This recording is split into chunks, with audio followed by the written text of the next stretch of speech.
O Senhor esteja convosco. Ele está no meio de nós. Proclamação do Evangelho de Jesus Cristo, segundo Mateus. Glória a vós, Senhor.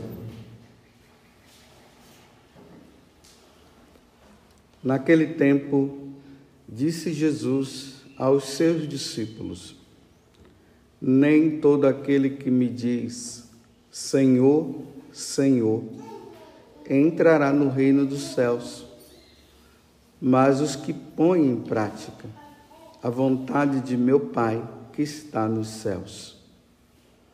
Portanto, quem ouve estas minhas palavras e as põe em prática, é como um homem prudente que construiu sua casa sobre a rocha.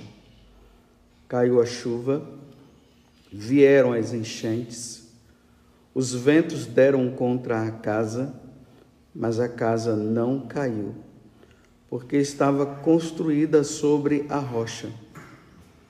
Por outro lado, quem ouve estas minhas palavras e não as põe em prática, é como um homem sem juízo, que construiu sua casa sobre a areia.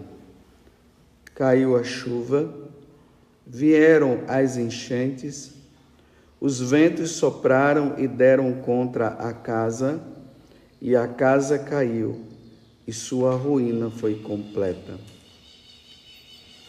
Palavra da salvação. Glória a vós, Senhor.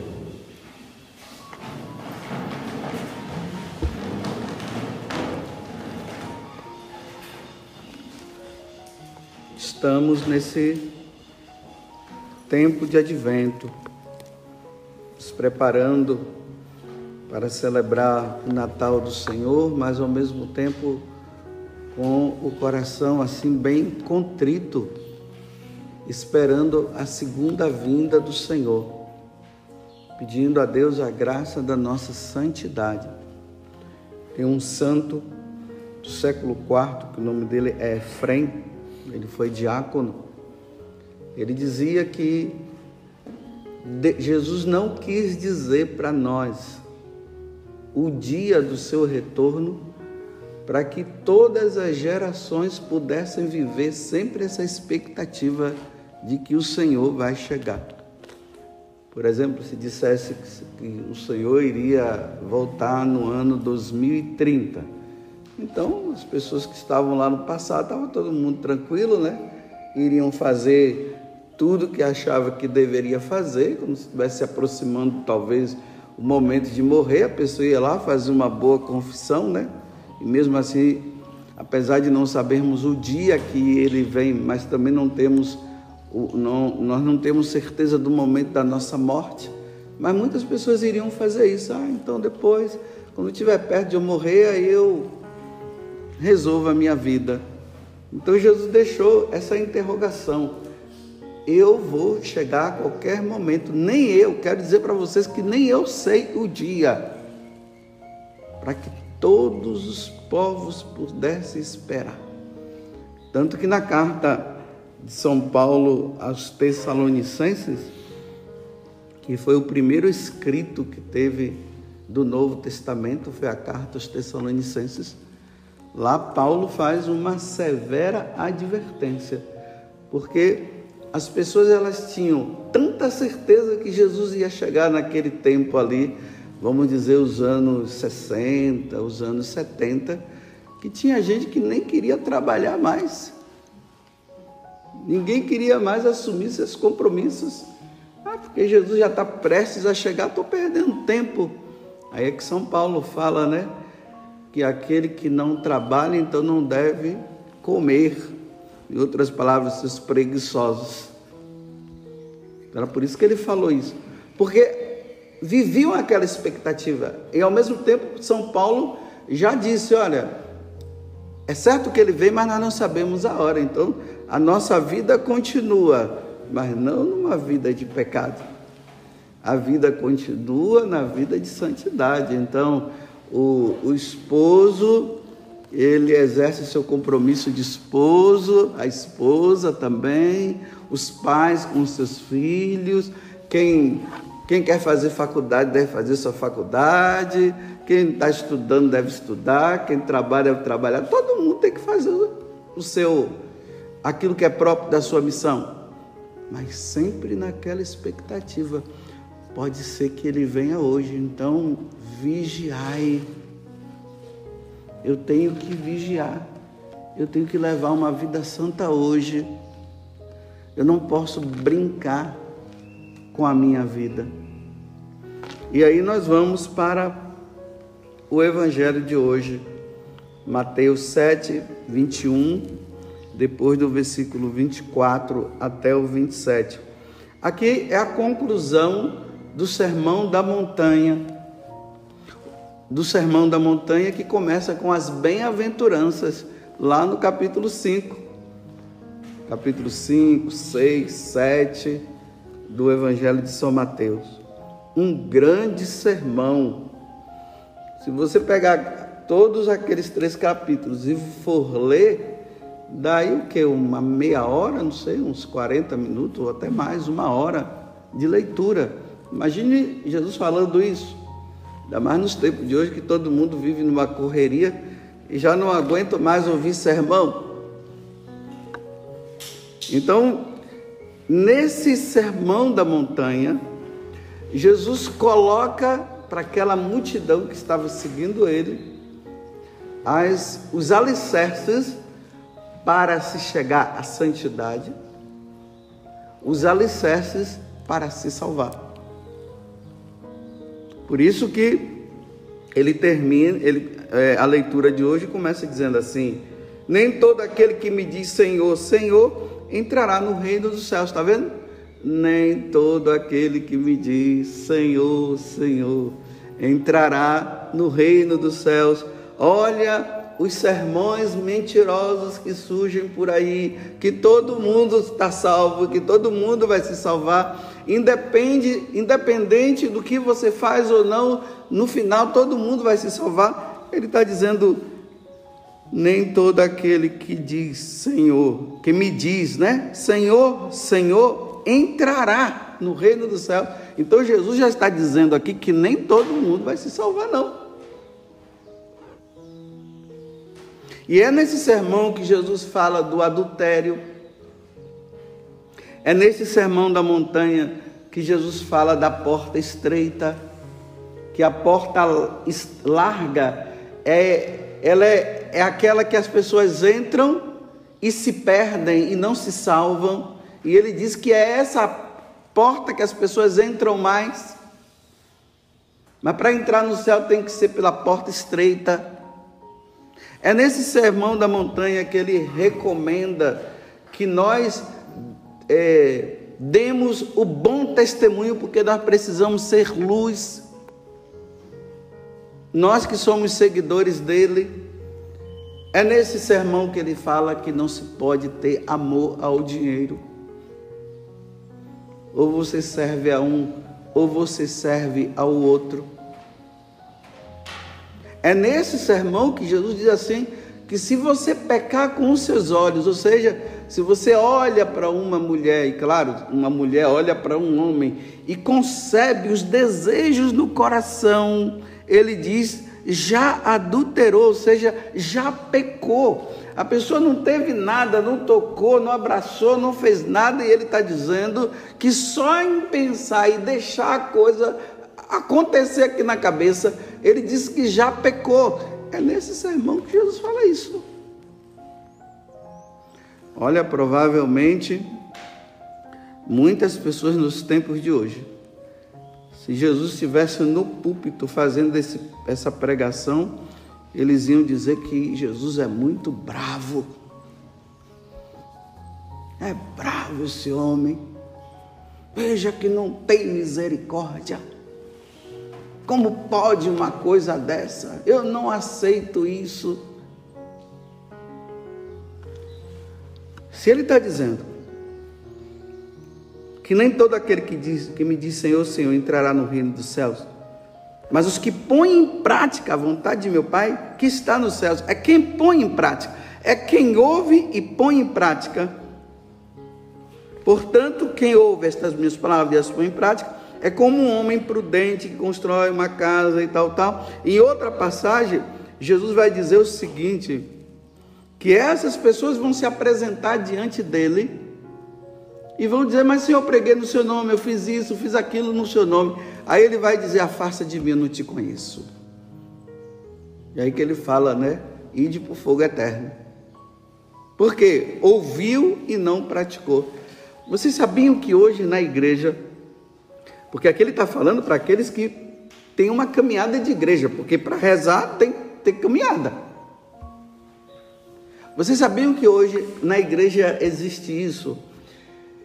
Existem pessoas que gostam de missa onde o padre não faz sermão. Eles vão para a missa e aí não tem sermão. Aí o padre celebra a missa toda, ele não faz nenhum comentário.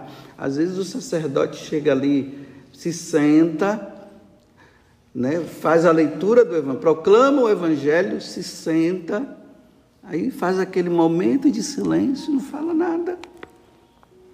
Depois ele levanta e continua a missa, vai embora. A missa continua, todo mundo vai embora, não fala nada. Aí as pessoas gostam, sabe por quê? Porque o padre não vai falar nada que ele poderia estar precisando mudar de vida. E tem padres que gostam desse tipo de missa, sabe por quê? Porque também ele não se compromete em falar nada. Aí ele não fala as verdades, ele não ensina as suas ovelhas, ele não mostra para as suas ovelhas o que é o certo e o que é o errado, qual o caminho que ele deve, que as suas ovelhas, né, os seus paroquianos, ou quem ouve ele, a seguir. Olha, não vai por aqui, não vai por ali. Aí ele é tido como bonzinho. É muito bom esse padre, não fala nada, não adverte. Aí a paróquia como é que fica? A comunidade como é que fica? Todo mundo no erro, porque não ouve a verdade, não muda, mas vai na missa, tá vendo? Nem todo aquele que diz Senhor, Senhor entrará no reino do céu. Vai na missa, faz suas orações, tem suas devoções próprias, faz tudo, mas ele leva, como eu sempre digo aqui, uma vida dupla. Faz todas as orações, mas não muda de vida. É por isso que Jesus está dizendo, nem todo aquele que diz Senhor, Senhor entrará no reino dos céus. Mas quem é que vai entrar no reino dos céus? Quem pratica, quem ouve e pratica. Não basta somente ouvir, São Tiago também fala isso. Não basta somente ouvir, é preciso praticar. Aí tem aqueles sacerdotes também que faz vista grossa. Quando eles se deparam com um evangelho duro desse, ele vai contar outras coisas, ele vai falar outras coisas, enrola, não diz nada, e depois a missa continua. Primeiro que já não acredita que há condenação para aqueles que não praticam a palavra de Deus, o evangelho, os ensinamentos de nosso Senhor. Ele não acredita. A outra situação, sabe qual é? Ele deve estar vivendo alguma coisa e ele não quer mudar, então é preferível fazer vista grossa. Vou dar um exemplo para vocês entenderem melhor. Você sabia que as pessoas dizem assim, como é que um padre pode ajudar um casal a sair de uma situação, se ele não é casado? É verdade. Na lógica humana, isso está certo. Olha, como é que um padre pode orientar um casal se ele não vive a situação de casamento? Mas por que os casais ficam procurando então o padre para que oriente? Não deveria ser casal buscando casal? Mas sabe por que os casais não procuram tanto os casais? Porque quando eles vão procurar solucionar, pedir um auxílio a um outro casal de uma situação que eles estejam vivendo, aquele casal não consegue orientar porque estão vivendo a mesma coisa. O sacerdote é neutro. E ele ensina a partir do que a igreja ensina e pela experiência que ele tem de conversas que ele vai tendo com os casais. Então ele é neutro, ele consegue dar. Então como é que vai falar de algo? Vamos supor, né? O casal está vivendo lá, os dois estão usando os métodos contraceptivos. Está usando DIU, está usando o coito interrompido, tudo para não ter filhos. Está usando pílula do dia seguinte. Aí vem um casal e diz bem assim: olha, nós estamos vivendo isso, o que é que nós devemos fazer? Que orientação ele vai dar? Se eles estão vivendo o contrário, estão vivendo o erro. Eles vão dar o testemunho de, nós estamos fazendo isso também e tal. E se for de igreja, pior ainda. Como é que vai orientar? Porque a pessoa se depara com o próprio pecado dele. Então, o que é o melhor fazer? Vista grossa. Muitas vezes nós, sacerdotes e pregadores, nós fazemos vista grossa diante do evangelho, perante a situação que eu estou vivendo, e aí eu não oriento o outro, porque eu estou vivendo aquilo. Então é melhor não fazer sermão, não, é melhor ficar quietinho, e é melhor falar, né? Jesus está falando de abacate, aí é melhor falar de tangerina.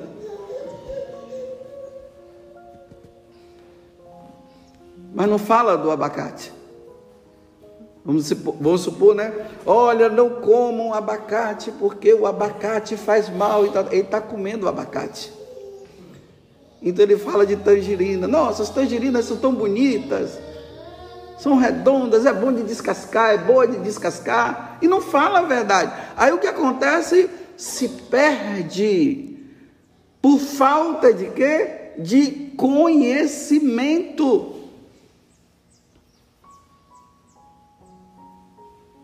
Meus irmãos, como é que nós vamos nos salvar sem praticar o evangelho? Só vivendo de devoções. Nós vivemos hoje um tempo de devocionismo. Você sabe o que é devocionismo? A devoção, ela é um meio pelo qual Deus nos ajuda, através daquela devoção, a nós nos santificarmos. Por exemplo, quando eu rezo o terço, contemplo os mistérios do terço, ali, na medida que eu vou rezando, Deus vai iluminando a minha mente e vai mostrando como é que eu devo viver, o que eu devo deixar.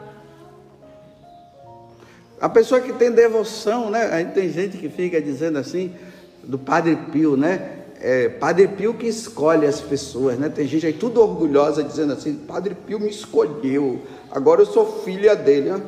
Meu Deus do céu, que besteira. Me desculpe, que burrice. Fica achando que Santa Teresinha me escolheu. Aí a pessoa aí o outro diz: não me escolheu não, tá vendo? Eu sou o cara, eu fui escolhido por ele. Agora, não sabe quem é Padre Pio? Não leu a vida do Padre Pio? Não sabe da severidade do Padre Pio? Porque Padre Pio era severo, viu? Era pior do que o Padre José Augusto quando ele falava, viu? Ele falava do inferno. As pessoas chegavam no confessionário, a severidade dele era tão grande, que quando ele via que a pessoa não estava arrependida, ele mandava embora: sai daqui. Não tinha negócio de acolhida, não. Eu fui lá e me acolheu. Não fui bem acolhida pelo Padre Pio. Não acolhia mesmo, não. Quando o pessoal ficava tirando foto dele, sabe o que é que ele fazia? Ele derrubava tudo, rasgava as fotos. Aí fica no devocionismo, né? Agora a devoção é essa: olha, Senhor, aquele que diz Senhor, Senhor, né? Aí tem aquela devoção maravilhosa ao Padre Pio, mas é sempre de novena em novena, mas não muda de vida. É só para pedir ao Padre Pio isso e pedir ao Padre Pio aquilo. Eu estou falando do Padre Pio e você acrescente qualquer santo que você tem. Alguém perguntou para mim, padre, qual é o santo seu de devoção? Eu disse todos. São todos. Claro, primeiramente a Virgem Maria está lá em cima, né? Mas todos, por quê? Porque eu não tenho os santos simplesmente para ficar pedindo coisa para mim. Eu leio a vida dos santos para tirar alguma coisa na minha vida, para que eu possa crescer na santidade.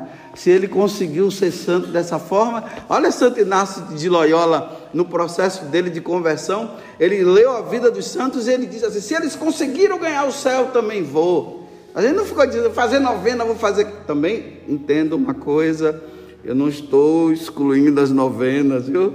Podem continuar fazendo novena, estou falando dentro de um contexto de devocionismo, que as pessoas têm suas orações, fazem tudo, mas você vê a vida não muda. Continua adulterando, vai na igreja, participa da missa, faz tudo, mas continua adulterando. Você vai largar de adulterar quando? Aí vem essas comunhões que as pessoas fazem, sacrílegas. O cara vai lá, vê pornografia, acaba caindo na masturbação e depois vai comungar, dizendo o quê? Depois eu me confesso. Não pode, é antes. Por isso que o confessionário está lá, isso é sacrilégio, em cima de sacrilégio. Imagina pessoas que estão na igreja dizendo Senhor, Senhor, Senhor, que estão à frente de comunidades, à frente da igreja, e levam uma vida corrupta, levam uma vida de corrupção, lavagem de dinheiro, sim. Vocês sabiam que dentro da igreja tem lavagem de dinheiro? Tem lavagem de dinheiro. O dinheiro vai para uma coisa, a pessoa pega para outra situação, distribui entre as suas parentelas, dinheiro da igreja, e está lá fazendo orações bonitas, Senhor, Senhor. Aí Jesus está dizendo, nem todo aquele que diz Senhor, Senhor entrará no reino dos céus. Vocês estão vendo como a situação é muito delicada? Então, meus irmãos, nesse tempo de vigilância, de oração, que é o tempo do advento, é isso que nós devemos ver. Meu Deus, que vida que eu estou levando. E se o Senhor chegar agora, eu nessa vida de corrupção? Aí esses dias, recebi a notícia que tem uma prima minha que já está assim no final da vida. Nossa, a primeira preocupação que eu tive com essa minha prima foi essa.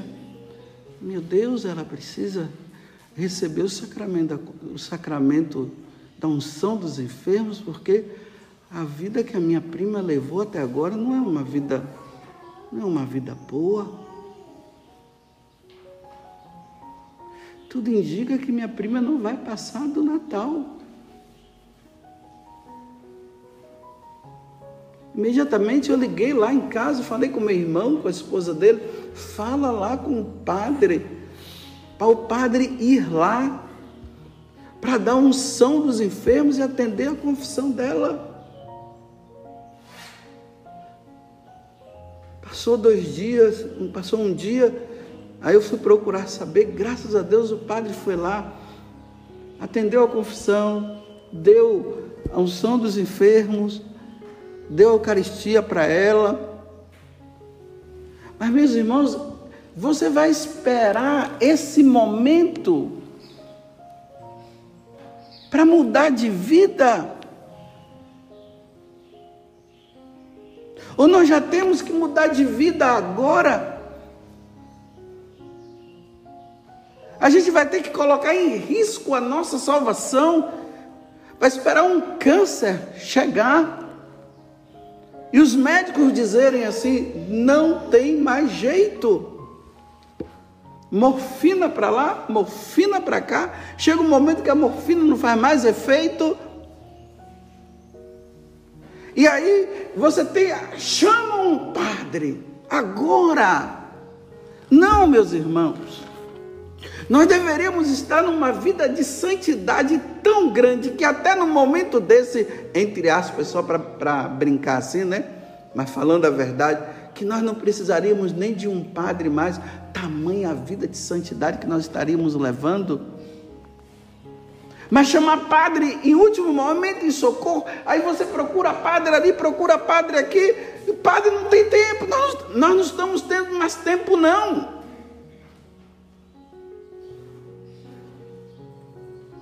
Porque nem todo aquele que diz Senhor, Senhor entrará no reino dos céus. Essa repetição de pecados mortais. Confessa, cai. Cai, confessa. Confessa, cai. Cai, confessa. Como eu falo aqui, meu Deus do céu, quando é que você vai largar esse pecado mortal? Aí você fica dizendo o quê? Ah, é por causa do meu passado. Meu filho, o passado nem existe mais. Você está trazendo o passado para você? É o presente. O presente agora é cortar, é eliminar, porque o Senhor está às portas. Ele pode vir a qualquer momento. Aonde está essa mudança?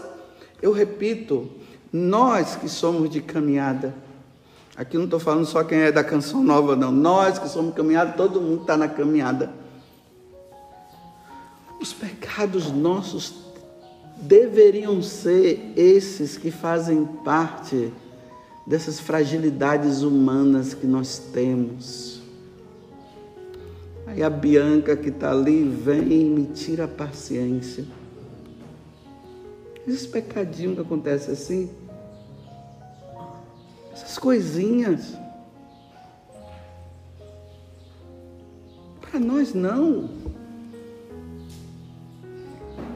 Será que nós católicos, diante de uma pandemia que nós estamos vivendo, será que você vai ter coragem de ir para o carnaval o ano que vem, meu filho? Porque já está aberto a dizer que vai ter carnaval. Você vai para o carnaval para ver as mulheres tudo pelada, os homens pelados. O que será que eles estão inventando agora para atacar a Igreja Católica? Porque todo ano agora é um ataque à Igreja Católica. O que será no próximo carnaval que eles já estão tramando? E estão lá os católicos que dizem que vão na igreja e tudo mais, de missa diária, e estão lá assistindo, né?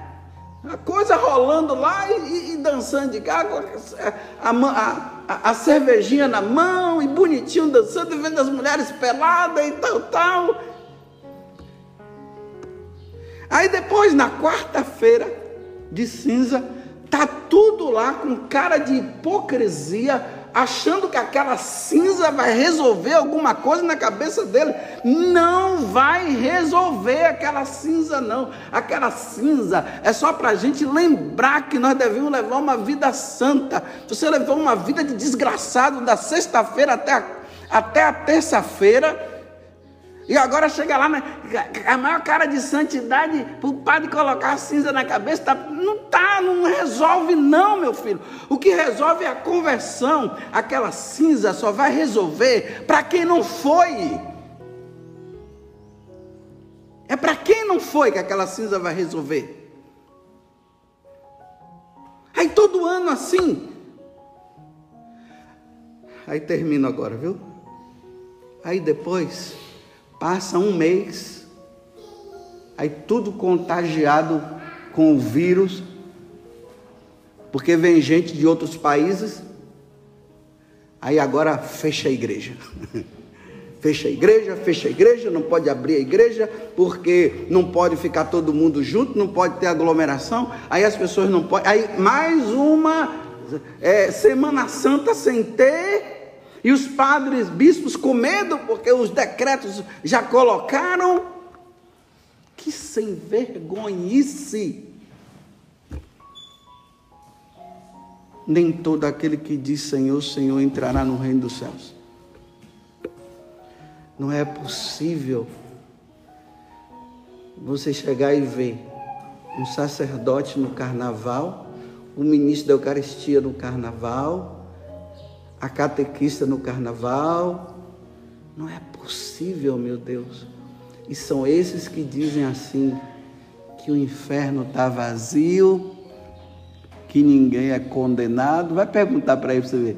Não tem inferno, ou se diz que tem inferno é só para o demônio, e que Deus é misericórdia. É assim. Ó Virgem Maria, não permitais que eu viva e nem morra em pecado mortal. Em pecado mortal eu não hei de morrer, que a Virgem Maria há de me valer. Valei-me, Virgem Maria. Louvado seja nosso Senhor Jesus Cristo. E a nossa Mãe, Maria Santíssima.